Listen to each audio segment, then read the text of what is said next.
Welcome to Value-Based Care Insights, brought to you by Lumina Health Partners, a national healthcare consulting firm focused on improving the strategic, financial, and operational performance of provider organizations. On this program, we will explore trends and share valuable insights on how health systems and medical groups can optimize their performance to meet the demands of this increasingly complex healthcare environment and shift to transform the delivery of care. Value-Based Care Insights is hosted by Daniel Marino, Managing Partner of Lumina Health Partners. Daniel has been in the industry for over 3 decades and specializes in shaping strategic initiatives for organizations in areas such as population health, clinical integration, physician alignment, information technology, and data analytics. For additional insights, visit luminahp.com and sign up for our newsletter. Dan, over to you. Welcome to Value-Based Care Insights. I am your host, Daniel Marino. Over the last couple of years, many organizations have started to ramp up their strategic planning process. If you recall back during the COVID years, it seems like strategy was kind of put on the back burner. Many organizations were forced to put in place a lot of the tactical type initiatives just to accommodate and deal with many of the issues that we saw around COVID, around changes in reimbursement, around some of the industry and political changes. So I think that area really from 2020, 2021 up till maybe 2023 was really around the tactics to keep all of our healthcare organizations moving forward. And then over the last year and a half, we've started to see strategic planning come into play more for organizations and to really think about how they can position themselves in the market and really accommodate a lot of the needs of their patients and their communities. But the strategic planning process is difficult. It's difficult from the standpoint of not necessarily creating the plan. Actually, that's the easy part, but activating the plan, putting a document in place that becomes a living, breathing component of your organization that allows all of the leaders, the team members to really rally around our common goal and to think about where we want to go as an organization and how we get there. That's really the key to that strategic plan, and it's really around that activation. Well, I'm excited today to have a strong colleague, somebody who's very knowledgeable in the strategic planning process. Annette Kenny, she's a former chief strategy officer for a large healthcare organization. She has put together numerous strategic plans, both for the organization, for clinical service lines, for value-based care. And not only has she been successful in putting forth the plan, but has been very successful in helping to activate that plan. Annette, welcome to the program. Well, thank you. And thank you for the kind introduction, Dan.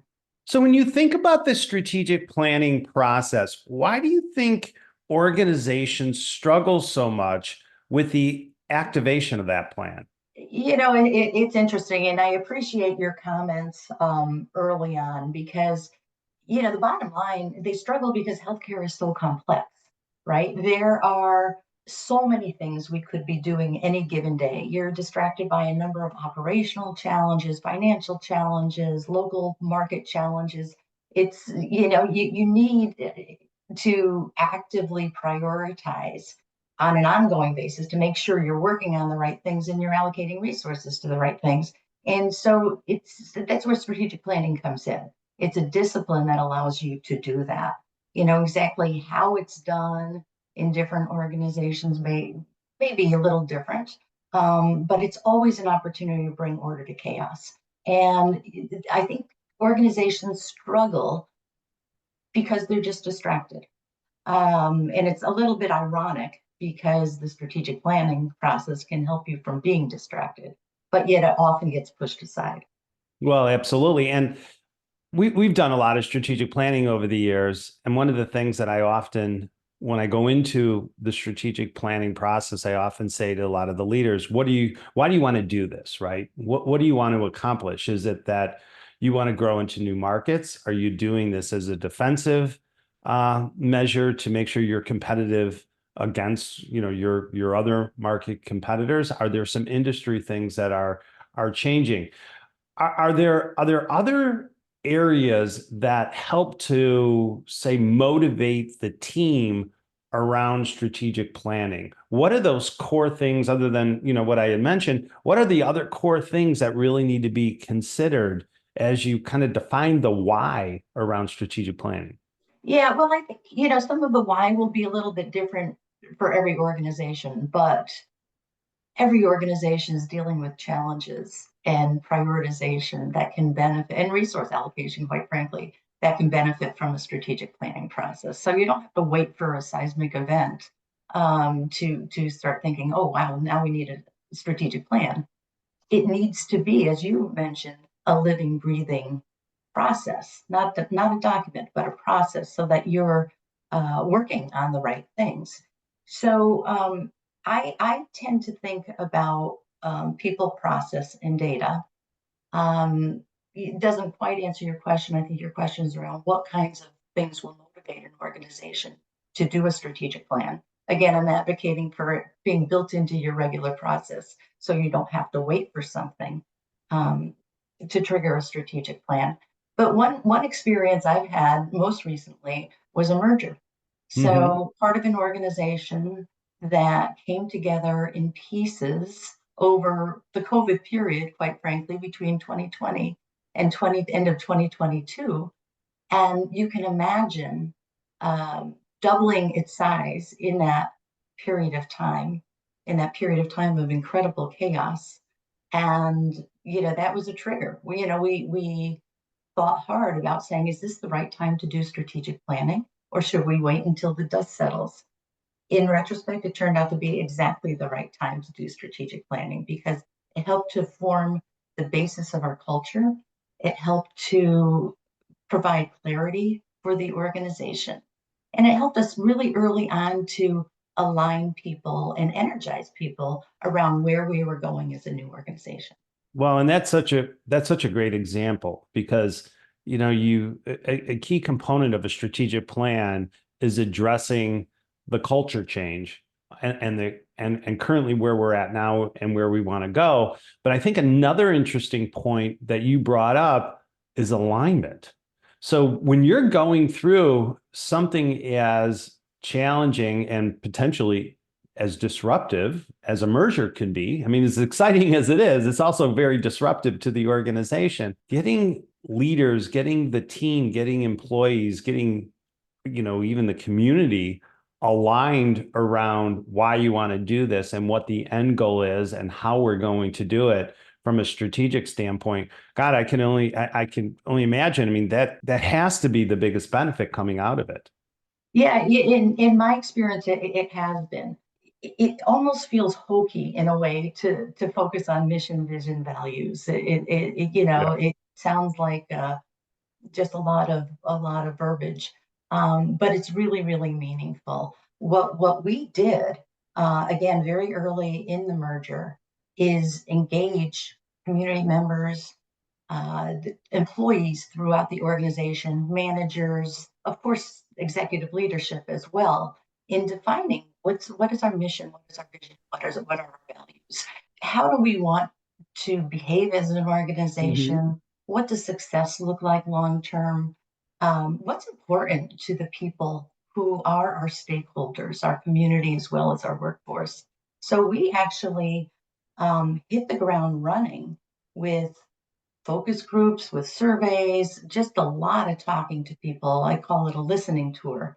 That took probably for 3 months or so, but we engaged people throughout the organization and really kind of learned that there was common ground. Even though we Right. were all coming together with different perspectives, different experiences, maybe even different goals, we had a lot of things in common. And that helped to inform, again, our mission, vision, values, which in turn help to inform our executive leadership team around, okay, what do we have to do to prioritize all of the things we have to do in order to achieve these results that are going to be so meaningful for our stakeholders? Well, and I think that's a key part of it. There's so many, especially with a large organization, but even small organizations, there's so many competing priorities, and everybody has an opinion of where to go.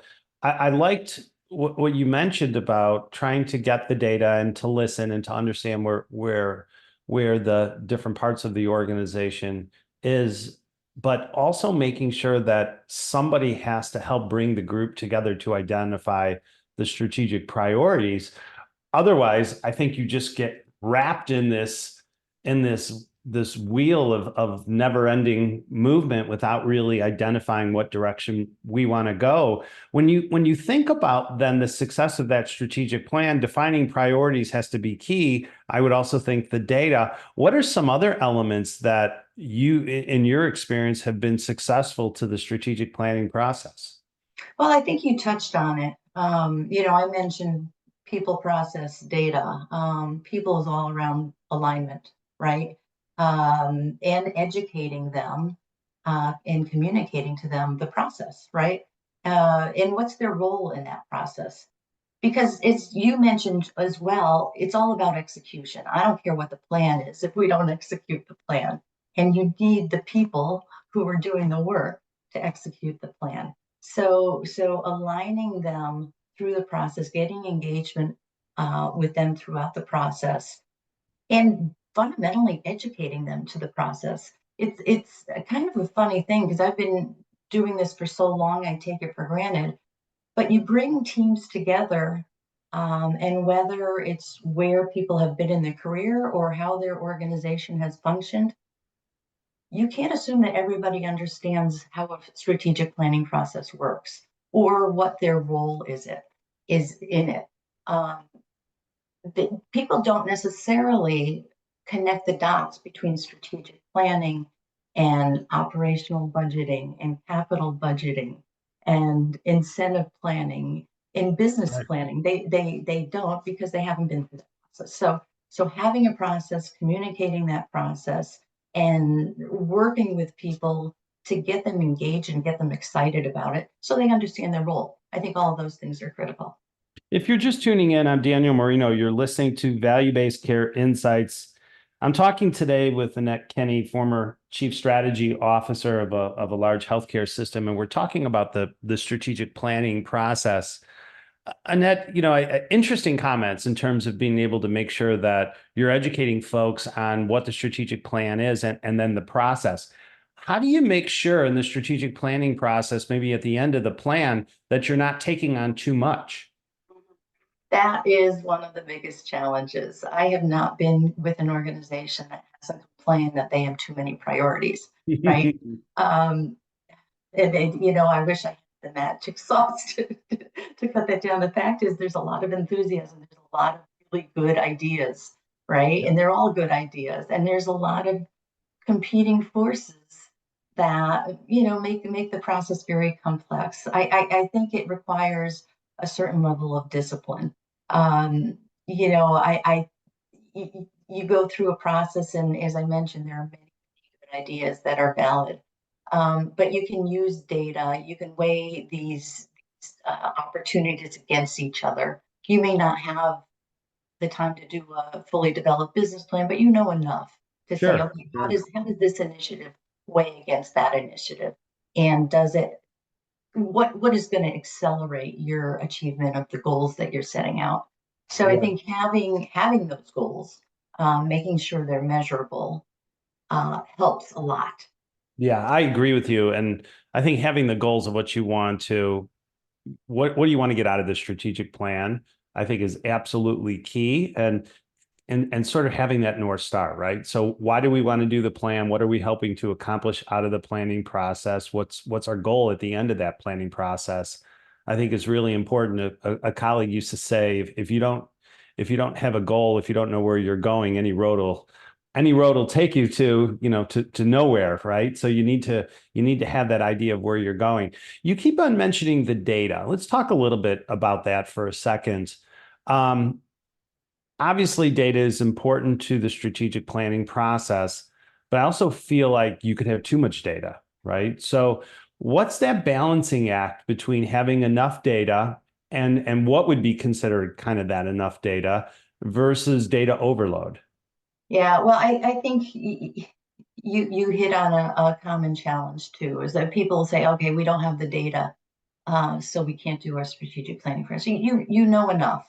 You probably know enough. I mean, certainly you need good baseline financial data. You know what your quality metrics are, your patient experience. You kind of know where you are. You don't have to wait for perfect data to execute or develop a strategic planning process. It just needs to be good enough so that you establish some credibility Sure. with your stakeholders, right? Well, Without the and I think data, also you're not too, grounded. the data, especially the market data, and this is where I see a lot of the challenge come in. The market data needs to inform your strategic planning process. It doesn't define your strategic planning initiatives. And I get the impression sometimes when we've done some strategic planning and worked with organizations, some leaders dive into the data because they think that's going to give them the answers when you need to come up with the answers yourself, right? The data needs to inform, it doesn't direct. That's absolutely right. Absolutely right. And again, it gives you a sense of what your baseline is. If you have a sense of what your vision is and the challenges in front of you, you can use that data to say, okay, we've got to get from A to B, and that Yep. helps you to define your initiatives, right? And again, it does not have to be perfect. In fact, I would encourage organizations to resist too much data. Now, Hmm. somebody needs to know all of this information, but your stakeholders don't need to know every Yeah, little piece of information, true. right? They need to know what is going to be the information that's necessary to make an informed decision, Yeah. right? And that's all. Yeah. So Sometimes I think folks just get too buried in the data. So let me switch gears just a little bit and talk about the activation component of the plan. Um, because again, I feel like obviously the plan is important because that's the roadmap. It tells you where you want to go. But if you don't have the key elements that help you to activate, then all the plan is a series of good meetings. Um, in your experience, what are the activation steps, or what are the key things that have to come out of the plan that allows the organization that next day to begin rallying the troops and begin getting the activation components in place? yeah, I think it begins with something I alluded to earlier, which is communicating the process so people understand, how a strategic plan connects to all of the other many processes we have in place in Mhm. healthcare. You know, Yeah. people don't necessarily associate a strategic plan with the capital budget process, but it's it needs to be very, very much aligned. Same with operating budget. I mean, this is where you make sure you have the resources to do what you said your strategic plan is. So I think educating people to the process, how it links to other processes that they may be more familiar with, Mhm. particularly operational leaders, cascading the plan. We talked about aligning people through engaging early in the process. So they Yeah. get a taste of what this plan is. But then they need to say they play a role, leaders at all levels play a role in cascading that plan throughout the organization. So they can activate their teams and prioritize effectively with their teams so that they're focusing on the things that the strategic plan is saying are most important. Right, right, right. In your experience, when you've done strategic planning, and I guess it depends upon the type of strategic plan, um, obviously healthcare leaders have been involved. How have you engaged the board in your strategic planning process? Yeah, well, the board is critical. The board needs to, I mean, ultimately they're responsible for approving the strategic plan. So I have engaged the board early on as well. I think the executive leadership team needs to really define the process, lead this, but they need to engage the board as critical stakeholders. So they need to stay educated. That doesn't happen to happen in just a strategic planning exercise. It can happen through regular board meetings. Hmm. Just keeping a pulse on what are the forces that are impacting our ability to succeed as an organization. I think that active Education of board members, not just board members, but leaders throughout the organization is really critical. And board members and other leaders need to understand the why behind things. And, so you can engage them in a series of retreats but also in board agendas. Once Mhm. the plan is approved, you keep it fresh, right? Structure the agenda around the key elements of the strategic plan and bring the topics forward. You say, okay, we're making progress on this front. We're not making progress on this front. But keeping that ongoing engagement around what the strategic plan said, how we're proceeding against it, what forces might be getting in the way Sure. of us achieving these plans, and then engaging them about, hey, sometimes you might have to pivot, right? Best laid plans, sometimes things happen. So True. board education, ongoing board engagement is really critical.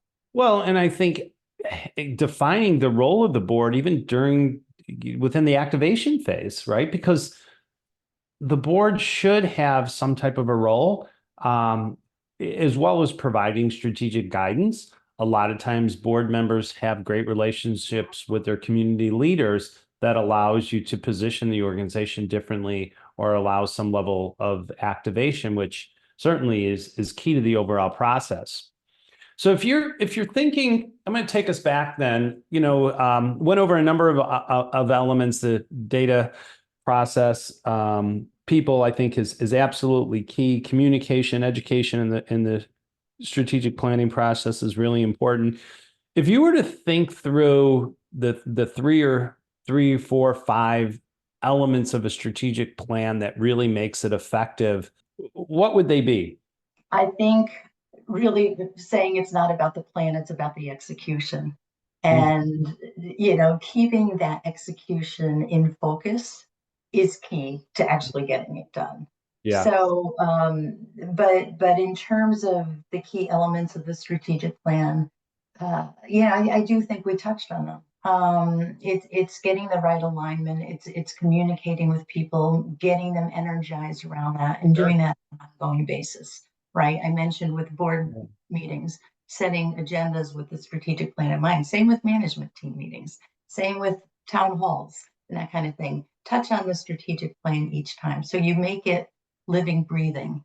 Do you And typically in a lot of your plans, do you include measures of success? In other yes, words, how you track whether the plan is on pace or whether you need to pivot? yes, absolutely. And that's where data comes in, and Sure. also process as well. You look back and say, okay, we said we were going to accomplish these things. I mean, I like looking at them on a quarterly basis, right? Yeah. Are we And really doing having a scorecard, right? So having a that's how you scorecard? kind of track it. So having a simple, limited corporate scorecard where you can actually say, hey, we're on base or we're not on base. And then you can dive deeper into that. So I think that is absolutely critical to it. And that is where data comes in. Yeah. Well, I'll tell you, I'm a big proponent of the strategic planning process. I've said for years, if you don't have a plan, if you don't know what direction, then you're sort of, a boat without a rudder just spinning in circles. So I think it's really, really key to have that. Um, and I know many of our audience members either are going through a strategic planning process or maybe embarking in the strategic planning process as they enter into 2025. Um, any final thoughts or maybe suggestions on how some of our listeners can get a hold of you if they have some specific questions? Sure, absolutely. And I would encourage people to say that you don't have this muscle in your organization, develop it because it is really effective and helping your workforce and helping you achieve your goals and achieving sustainable success. So I developed that muscle. That you can do it independently, but you can also work with consultants. Yeah. Um, and that brings a certain level of objectivity that kind of helps along with the process. So you can get a hold of me at akenny@ahiconsulting.org and be happy to talk you through if you have any questions. Great. Well, thanks, Annette. I really appreciate your time. This, again, is an important topic, certainly when you think about strategic planning, either for the organization as a whole or even a clinical service line. The more that you can think strategically about your direction, I think it's really key for the organization. So I want to thank you for coming on the show. Really appreciate your thoughts and your comments. Thank you. It's a real passion of mine, and I could go on and on, but I appreciate the opportunity.